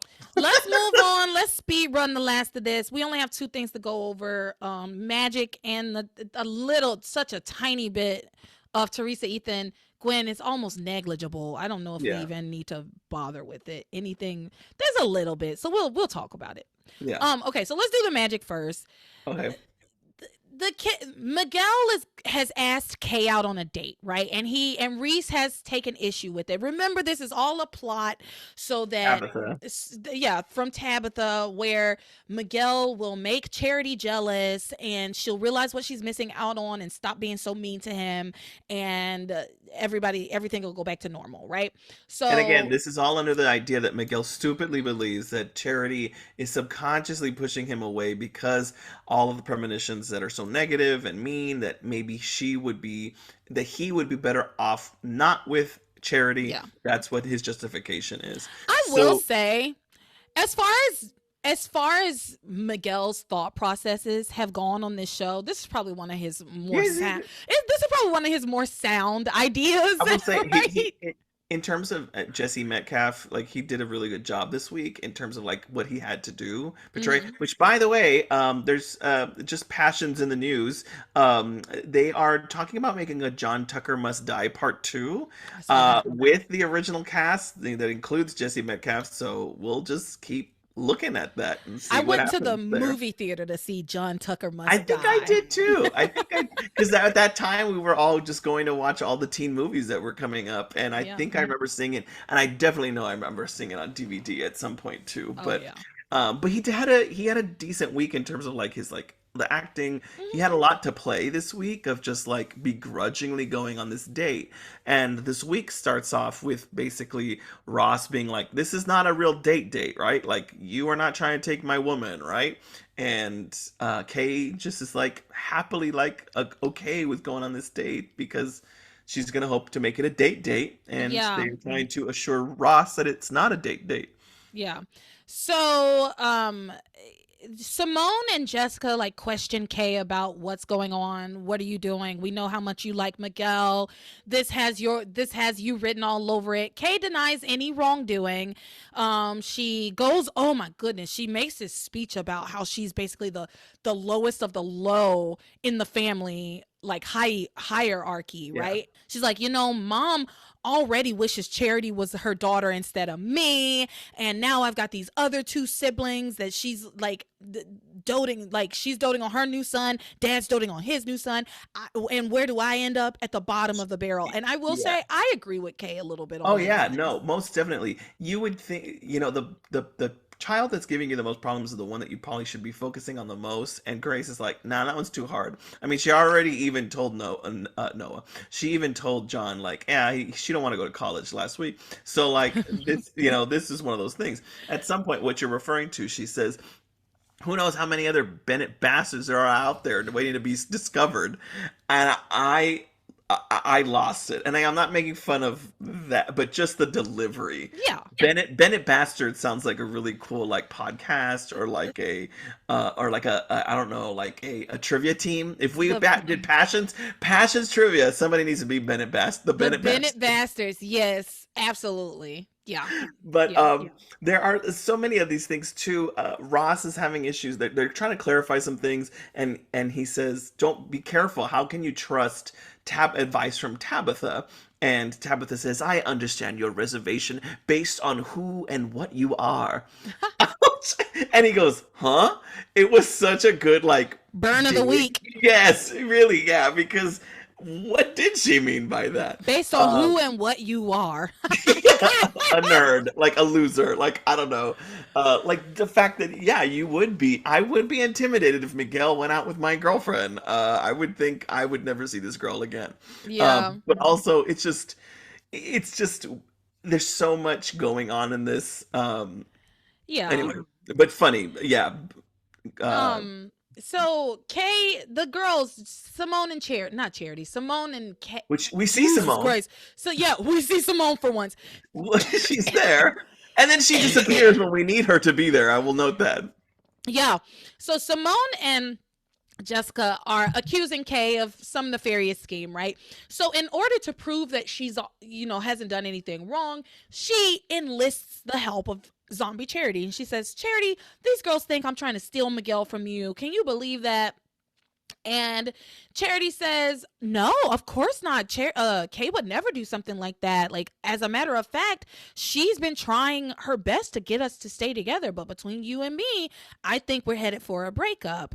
And so then the girls like apologize to Kay, like, I'm sorry. They're like, we didn't know it had gotten that bad, and she's like, yeah, that's where we're headed. Yeah. So then the kids decide they're gonna go to a dance at the youth center, and when they get there, they realize it's a couples dance. It looks like a Valentine's Day. There's hearts and cupids all over the walls and stuff. How did they not know? How did they not know? They get there and everybody's shocked. Everybody's shocked that it's a couples dance, although it's not even a couple. It's just it looks like it's just a Valentine's Day dance, right? And prior, if I'm not mistaken, prior to them going, John shows up, and and Jessica says, "How is our newest half brother doing?" To which he's like, "Newest? What do you mean?" And then he's like, "Oh yeah, you have another brother." Like, it just to talk about it, to just remind anyone who hasn't seen Passions ever. Yeah. He is the newest of the recent Bennett bastards. Yeah, he's the newest Bennett bastard. Yeah. He's actually the oldest Bennett bastard. He is the firstborn. But though I guess he's not a Bennett, is he? That's absolutely correct. Yeah, he's a Hastings. He's a Hastings. We got a Hastings, we got a Winthrop. But he's an honorary. We'll make him an honorary Bennett, just so he can be a Bennett bastard. But he is, under the guise of all of this, completely related to Charity Standish, and that is important to note this week. Yeah, blood. They are blood. Literally, Grace and Faith are identical sisters. So technically, like these two, John and Charity, are damn near siblings, right? Yeah. So weird. When they are about to head off to the dance, John's like, "Do you mind if I tag along?" To which zombie Charity says, "Cute boys are always welcome to the party." They go to this dance. It is a couple's dance. Kay is trying to have a good time with Miguel. Miguel can't have a good time because he keeps having to watch Charity dancing with these boys. Specifically, she starts to dance seductively with John, and then he's like, "I don't know if we should be doing this. Like, we're cousins after all." And he's like, "Technically, we're cousins after all." So, like, he was kind of sort of into it, right? Because, I mean, to be fair to John and Charity, for that matter, they didn't know each other. Like, if they had never met under if they had met under different circumstances, they would have never known that they were related to each other. And so, he's like, we are cousins after all. And she says, "Ever heard of kissing cousins?" And so they just continue. They just continue to. I am so red right now. I am so red right now because I have had to hold in this laughter because the way she says "kissing cousins" was absolutely hysterical. And then I thought, what do you do if you're John? Like, you just got there, and this cousin who probably they might have been like, okay, somebody had to summarize something to him at some point. You'll love Charity. She's the sweetest girl you've ever met. She's so cool. You know what? She has issues with premonitions and stuff, but no one told him she was horny as fuck. Right.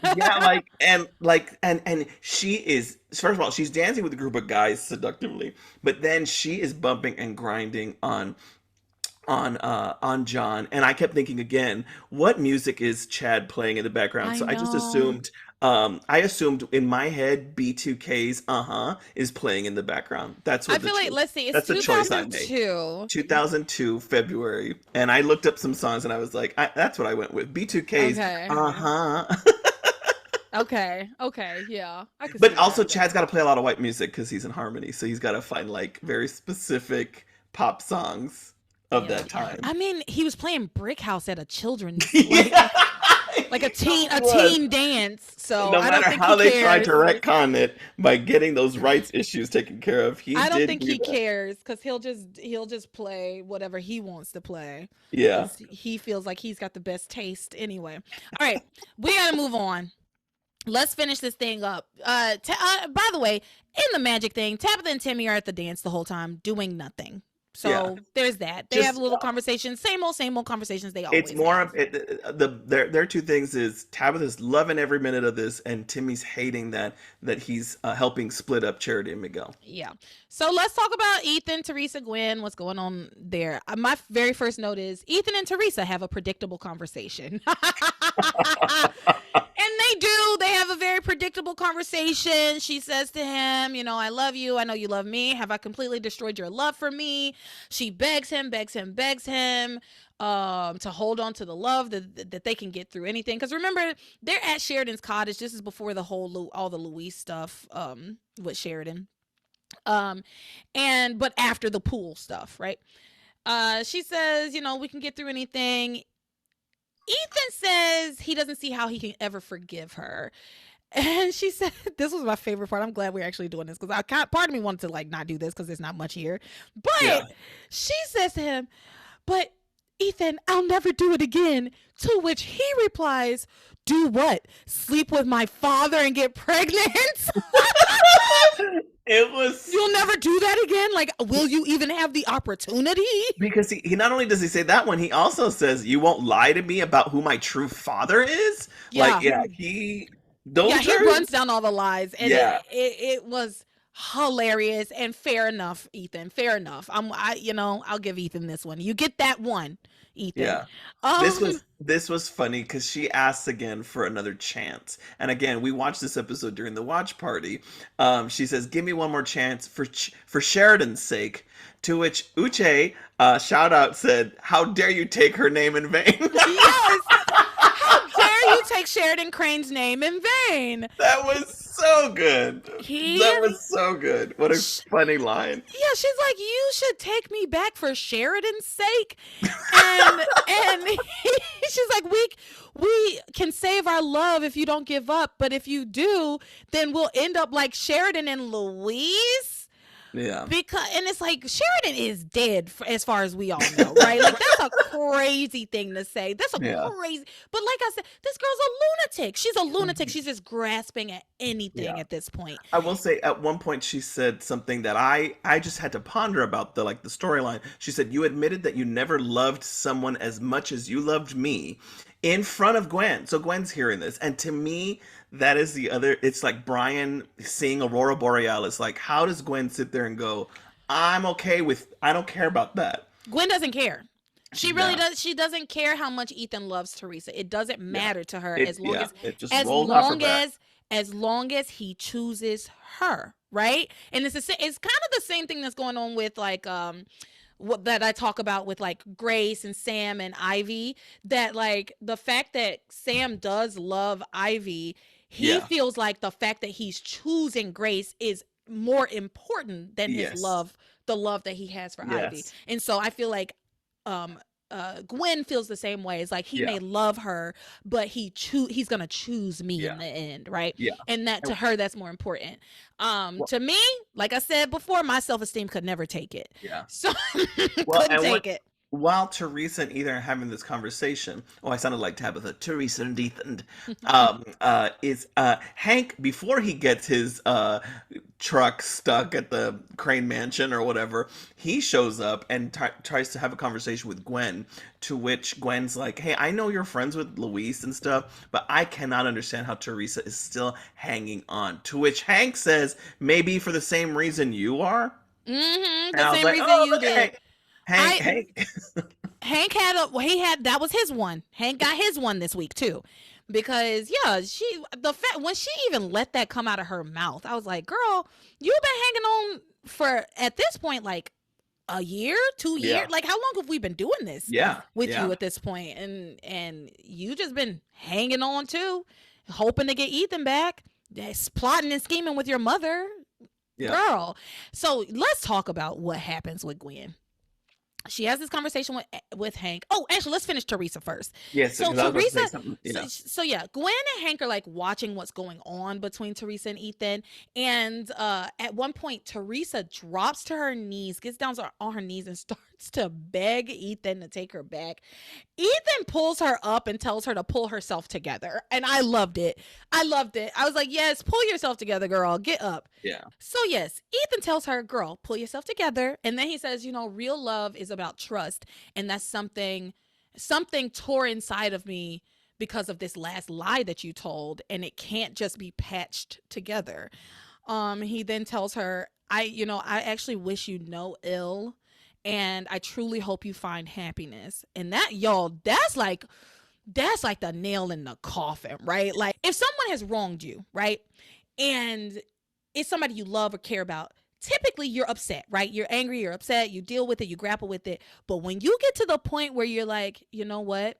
I wish you the best. I love you.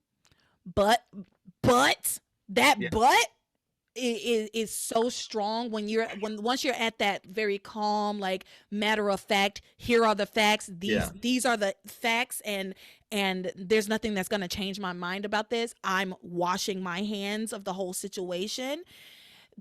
To me, a lot of times that's, well, I know for myself, a lot of times there's like no coming back from that Yeah. moment with other people. With me, once I'm finally at the point where I'm like, you know what, I don't wish anything bad on you. I truly hope you find happiness. I sincerely hope I never have to see you again. Right? Yeah. Like, Like, yeah. Uh-huh. It's and over. so Yeah. it's over. It's over, isn't it? Yes, it's over. And so yeah, Gwen, he goes back to talk to Gwen, and Gwen lays it on so thick. And like you Yeah. said, we were watching this on the watch party, and there was some confusion on the party, some discourse on the party, whether she was being for real or if she was faking it. I tend to be of the mind that she was kind of faking it, laying it on thick, trying to gain some sympathy from Ethan. Well, because I gave her a lot of grace last week, and I do believe because it was by herself. It was not performative. Here, she's like, "What's wrong?" The look on Luis's face about Sheridan. I actually feel really sorry about Theresa. I feel so guilty. But you just told Hank this other stuff. So that's the only reason why I'm like, I can't give her this one because she was just talking to Hank about like um why this, Why why won't is Teresa just give Theresa up? hanging around? And Yeah. whereas now you're like, oh, now I feel guilty about it. And then she goes, why does love have to hurt so much?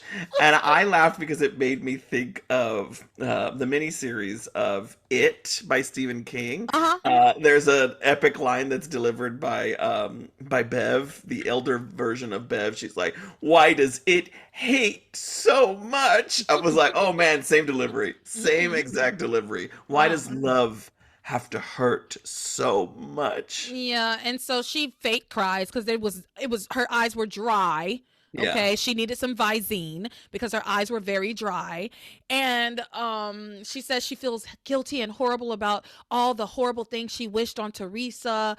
And she's like, and now I realize Teresa's not a bad person. She just made some mistakes, and I just. I, And I'm just such an empathetic person, and Ethan. Ethan, yeah, Ethan says, "You're so sweet to be so understanding." They embrace, and Yeah. Teresa sees them embracing. He eats it up. Oh, my package is here. So it came upstairs, and that's good. Oh, okay, good. So that's it. You have anything to add to this? So, two things. One, I forgot to say this. Chad is DJing it, and I was making fun of his DJing skills only because the episodes we watched omitted all of the songs that he was playing. So we saw a lot of scenes in silence. So that was one thing. But there is a moment where that girl shows up Oh, and is trying yeah. to mac on Kelly. Chad. Yeah, there we go. I didn't even know she had a name. Her name is Kelly. I Okay. learned that this week. The last time I was like, I think it's Kate. I don't know. Yeah. So she's blatantly flirting with him in front of Harmony, like, and Simone is in and around this thing, but no one's talking about, like, We it's don't just see her. so, like, I hate this. It's so dumb because it's like, again, yet another moment where someone would be like, okay, if he's not with my sister, then who is this girl? Like, there Right. could be so much here. And I know Whitney is about to enter the picture at some Yeah. point, and this is going to be a storyline that will come up. It's going to come around, but I just wanted to say that about Chad because I'm just Yeah. like, this is that happened, and I think that that's important to note that Chad's there, and At the this youth center. this Yeah. dynamic between the two sisters is there, Yeah. and it's planting seeds for some juice to come around in a little bit. Well, that's it for today, people. We did it. We did it. And actually, it's it's still fairly long, isn't it? Yeah. Well, So, we got comments about people being okay with the length. I really did. How we spent that much time on Shawise, but it's the absurdism. That's what it is. yeah, and there's so many little details, Yeah. and yeah, ugh. But And the anyway, we hopping did back it. and forth. Yes, Yeah, we but we did did it. it. We did it. So with that, Eric, where can the people find you on the internet? I am at Mr. Eric Vetta on everything. And I am going to tell y'all that you can follow me on TikTok, like my personal page, if you would like, because I'm going to start doing TikTok lives singing. So if you like what singing I do on this podcast, come check out some of my lives. I'm at Latara Lee. It's so easy. LETARALEE. It's just my name because I'm not as interesting or creative as other people when it comes to those like names. I don't Yeah. know. So Hey, I went to anyway, one the other day and I had a great time. So you go whenever she's on live, go for it. It's fun. I'm actually probably gonna go live again tonight. So I'll probably be going live on like Wednesdays and Fridays, and yeah, I'll let y'all know. I'll give you a schedule if I decide. Okay, so with that, oh, remember to go sign up for the Patreon too. All right, with that, oh, and and remember, go check out the Mackenzie Westmore interview out today. Out today. All right. So check that out. And with that, you are my passion for life.